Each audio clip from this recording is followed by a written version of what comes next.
Hello my dearest friends, how have you been? Welcome to Learn English Online with Krishna. Learn English Online with Krishna में आपका स्वागत है दोस्तों आज हम सीखेंगे कुछ खास तरह की वोकैबुलरी जो कुछ खास तरह के ग्रुप्स या लोग ही इस्तेमाल करते हैं, लेकिन हमारे लिए इनका जानना बहुत ज़रूरी है जिससे कि हम हर तरह की बात को इंग्लिश में बोल सकें और लिख सकें।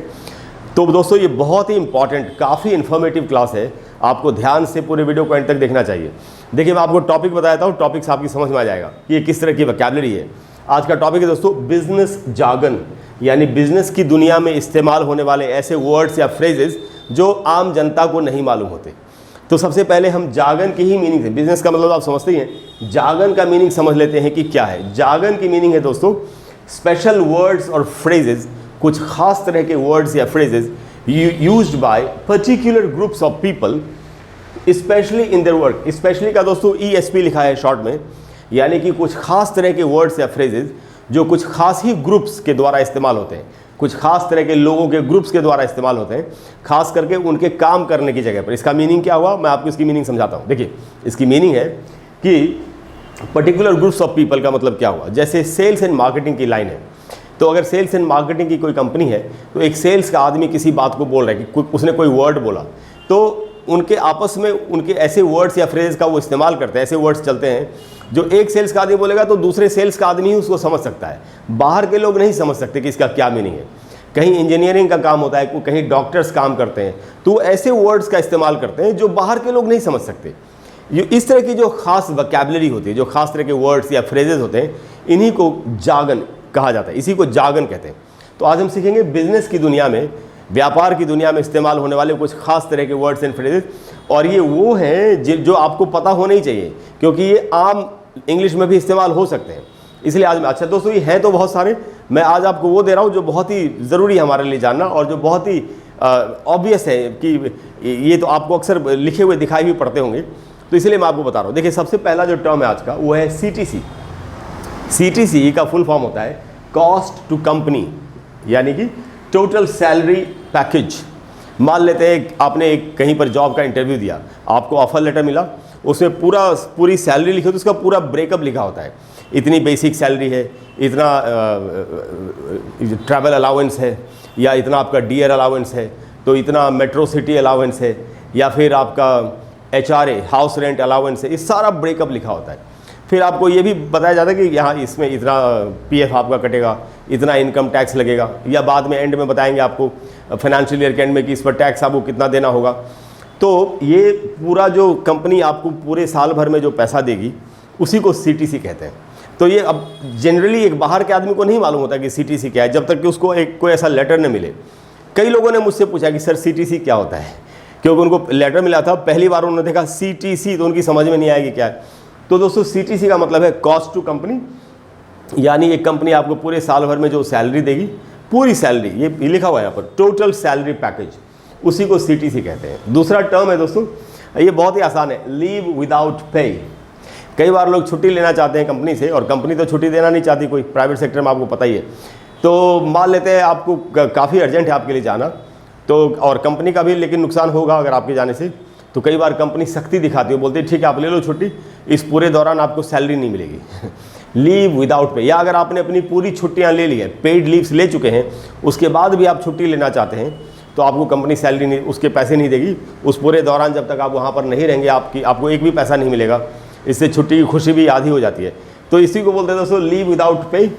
तो हमको LWP हमको पता होना चाहिए। उसके बाद दोस्तों कोल्ड कॉलिंग, देखिए कितना इंटरेस्टिंग टर्म है ये, कोल्ड कॉलिंग। कोल्ड का मतलब है ठंडा, कॉलिंग का मतलब है कॉलिंग करना। कोल्ड कॉलिंग का क्या मीनिंग है मैं आपको बताता हूँ। ये सेल्स एंड मार्केटिंग की दुनिया का जार्गन है, और इसकी मीनिंग होती है सेल्स प्रोसेस, सेल्स की एक प्रक्रिया इन विच इंडिविजुअल्स, जिसमें लोगों को आर कॉन्टैक्ट किया जाता है विदाउट प्रायर अपॉइंटमेंट, यानी आपने किसी से अपॉइंटमेंट नहीं ली, आप उसको कॉल कर रहे हैं, हेलो सर मैं फ़लानी कंपनी से बोल रहा हूँ, हमारी एक बहुत अच्छी स्कीम है, आप ले लो, आपके बहुत काम आएगी, आपके बच्चों के भी काम आएगी।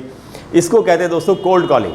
तो cold calling telemarketing, telesales वाले जो लोग होते हैं, जो टेलीफोन के ऊपर सेल्स करते हैं, उनके पास नंबर होते हैं लोगों के, और पहले से उन्होंने कोई बात नहीं की होती ना, वो उस आदमी को जानते होते हैं, और वो आदमी भी कंपनी के बारे में हो सकता है नहीं जानता हो, वो सीधे सीधे फ़ोन करके इंट्रोड्यूस करते हैं अपने आप को, अपनी कंपनी को, अपने प्रोडक्ट को, और सीधे चालू हो जाते हैं। आपके पास भी ऐसी कॉल्स आई होंगी, मेरे पास भी आती हैं, हम सब के पास ऐसी कॉल्स आती हैं। इसी को कहते हैं दोस्तों कोल्ड कॉलिंग, जब बिना जान पहचान के, बिना अपॉइंटमेंट के कोई किसी को भी कॉल कर रहा है सेलिंग के लिए।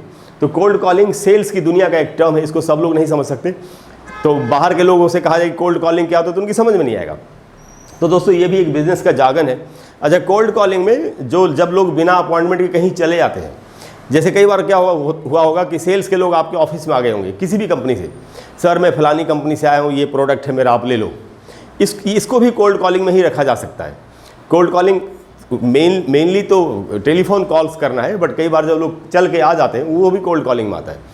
तो ये है दोस्तों कोल्ड कॉलिंग। उसके बाद देखिए दोस्तों पोचिंग बहुत इंटरेस्टिंग है और ये हमेशा चलता रहता है बिजनेस की दुनिया में। पोचिंग का मतलब क्या है? पोच करने का मतलब होता है अवैध रूप से शिकार करना। शिकार करने पर पाबंदी है, जानवर को नहीं मार सकते, जेल की सज़ा हो जाती है।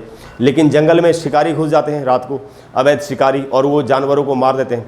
उनके दांत के लिए, उनकी खाल के लिए, उनके मांस के लिए, जानवरों के दांत के लिए बहुत ही गलत है और इस पर सरकार रोक लगाने की कोशिश भी करती है, लेकिन फिर भी ये होता ही है। तो पोच करने का तो वही मीनिंग है। लेकिन बिजनेस की दुनिया में, क्योंकि हम बिजनेस जागन सीख रहे हैं आज, तो बिजनेस की दुनिया में पोचिंग का क्या मतलब है मैं आपको बताया। तो इंग्लिश में तो मैंने मीनिंग लिखी है। मीनिंग है इसकी परसुएडिंग एन एम्प्लॉई, एक एम्प्लॉई को, किसी भी कर्मचारी को परसुएड करना, यानी कि कन्विंस करना। परसुएड और कन्विंस का सेम मीनिंग होता है। An employee of some other company to come and work for you, यानी जब आप किसी दूसरी कंपनी के कर्मचारी को कन्विंस कर देते हैं कि वो आपके यहाँ के काम करने लगे। एकदम साधारण शब्दों में आपसे कहूँ, देसी तरीके से, तो दूसरी कंपनी के आदमी को तोड़ लेना और अपनी कंपनी में रख लेना। मान लेते दो बड़ी बड़ी कंपनीज हैं, बहुत अच्छा काम कर रही है, एक कंपनी का बिजनेस ज़्यादा हो रहा है, उनके यहाँ के जो लोग हैं बहुत ही कमाल के एम्प्लॉयज़, बहुत मेहनती हैं, बहुत स्मार्ट है काम करने। तो ये कंपनी कहती है कि यार, अपने मैनेजर से बात करते हो, यार उस कंपनी से लोगों को तोड़ के लाओ, ज़्यादा सैलरी देनी पड़े तो कोई बात नहीं, दे देंगे, उनके बंदों को लाओ, बहुत अच्छा काम करें। तो दूसरी कंपनी के आदमी को तोड़ के अपने यहाँ ले आना, इसी को कहते हैं दोस्तों पोचिंग। बहुत चलता है ये कॉर्पोरेट वर्ल्ड में, बिजनेस की दुनिया में बहुत चलता है। तो पोचिंग। उसके बाद दोस्तों, अब चाहिए आम आदमी तो नहीं समझ सकता। आम आदमी जो इंग्लिश का जानकार है, जिसको ये बातें नहीं मालूम बिजनेस की दुनिया, वो सोचेगा पोचिंग का मतलब अवैध रूप से शिकार। तो बिजनेस की दुनिया में इसको पोचिंग का ये मतलब होता है। उसके बाद दोस्तों मून लाइटिंग। मून लाइटिंग तो बहुत हुई है अभी, खास करके जब लॉकडाउन का पीरियड था, कोरोना का, कोविड का, तो उसमें मून लाइटिंग बहुत ज़्यादा हुई। इसकी क्या मीनिंग है? और देखिए कमाल की चीज़ है ये। इसका मीनिंग है दोस्तों वर्किंग एन एक्स्ट्रा जॉब। एक मेन जॉब है किसी के पास, वो करते हुए एक दूसरी जॉब करना।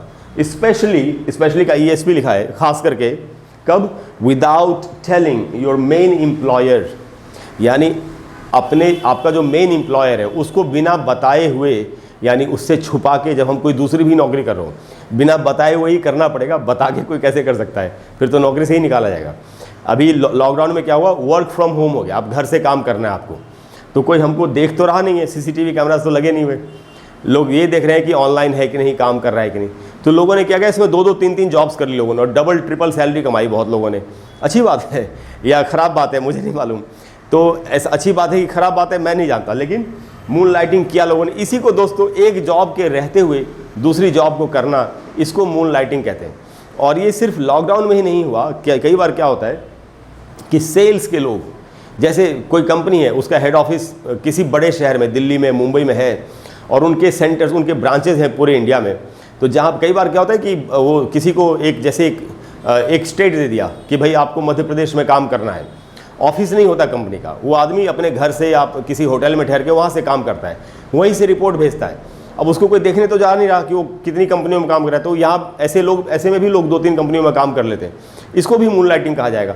जब भी एक एम्प्लॉयर को बिना बताए हुए कोई आदमी दूसरी भी नौकरी कर रहा हो, अपने मेन एम्प्लॉयर को बताए बिना, तो इसी को दोस्तों कहते हैं मून लाइटिंग। उसके बाद दोस्तों एब्सकॉन्डिंग। देखिए एब्सकॉन्डिंग का मतलब, अच्छा मून लाइटिंग जो बताया आपको, अब ये बाहर के लोग नहीं समझ सकते, जो इस बिजनेस की दुनिया के लोग हैं वही, उन्हीं को मालूम है कि मून लाइटिंग क्या होती है। एब्सकॉन्डिंग का मीनिंग क्या है दोस्तों? एब्सकॉन्डिंग का मीनिंग बिजनेस की दुनिया में होता है leave a job without informing the employer. जब कोई आदमी कहीं पर जॉब कर रहा है और उसको जॉब छोड़नी हो, तो कई बार लोग क्या करते, रेजिग्नेशन नहीं देते, रिज़ाइन नहीं करते, चुपचाप गायब हो जाते हैं जाना ही नहीं है दोबारा से, अपना फ़ोन नंबर वगैरह भी बंद कर लेते हैं, या जो कंपनी का नंबर है उसको ब्लॉक कर देते हैं कि कोई आपको फ़ोन न कर पाए। होता है, बहुत कारण होते हैं इसके। इसको कहते हैं एब्सकॉन्डिंग बिजनेस की दुनिया में। और वैसे जनरल इंग्लिश में एब्सकॉन्डिंग का मीनिंग क्या होता है? कोई आदमी है, अगर वो कहीं अचानक से गुप्त रूप से गायब हो जाए, भाग जाए कहीं, उसको बोलेंगे एब्सकॉन्ड करना। लेकिन बिजनेस की दुनिया में अगर कोई जॉब छोड़ के चला जाए बिना बताए हुए, तो उसको भी एब्सकॉन्ड करना बोलते हैं, तो इसी को एब्सकॉन्डिंग कहेंगे। तो दोस्तों ये टर्म्स थे बिजनेस का, बिजनेस जार्गन, जिनका इस्तेमाल इस तरीके से बिजनेस की दुनिया में होता है। मुझे पूरी उम्मीद है कि आज की क्लास के बाद ये टर्म्स जब भी आपके सामने आएंगे तो आपको ये समझने में दिक्कत नहीं होगी कि क्या बात की जा रही है। अगर आप चाहते हैं कि मैं आगे भी इस तरह की बातें आपको बताता रहूं, तो आप नीचे कमेंट बॉक्स में लिखिए। और अगर आपको आज की क्लास अच्छी लगी हो तो प्लीज़ वीडियो को लाइक करें और शेयर करें और चैनल को सब्सक्राइब करें। और अगली बार अगर आप कहेंगे कि इसी की दूसरी सीरीज़ हो, तो मैं आपको इसकी दूसरी तीसरी सीरीज़ भी बना करके दे दूँगा, जिससे कि आपको बिजनेस जार्गन के बारे में पूरी नॉलेज हो जाए और आप इसको बहुत अच्छे तरीके से अपनी कॉन्वर्सेशन में इस्तेमाल कर सकें।